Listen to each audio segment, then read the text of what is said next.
Well, back here at home, southern Arizona is dry, even for a desert. KGUN 9's Craig Smith was at the U of A talking to the National Weather Service about the dangers a continued dry winter could bring.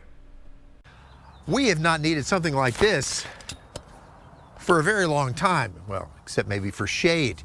Even by Arizona standards, it has been an unusually hot, dry winter.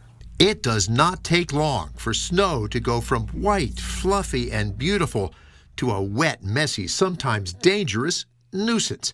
But here in Arizona, people are crying for at least a little bit of some sort of moisture. Over at Harlow Gardens, Melanie Quinrose is looking for plants with a better chance of surviving a drought. It's definitely been drier. We got a lot more rain last winter. I still had green stuff in my backyard last winter, and I don't now. Cindy Anderson is adjusting to keeping plants in Arizona after life in Washington State. I couldn't believe in December that how quickly things can die if you're not on it. We're running drier than normal right now, especially compared to last winter. At the National Weather Service Tucson office, meteorologist Dalton Van Stratton says they've recorded no rain at all at the airport since November 3rd. You can blame the drought on a climate effect way out in the Pacific Ocean. A surge of cold water called La Nina usually brings dry winters to the southwest.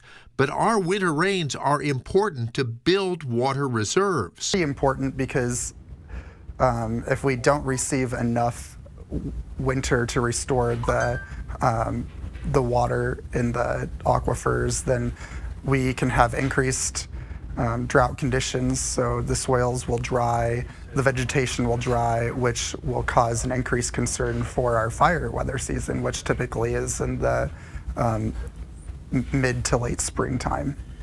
But he says except for an occasional rain that breaks the pattern, expect this year's winter to stay dry. Craig Smith, KGUN 9.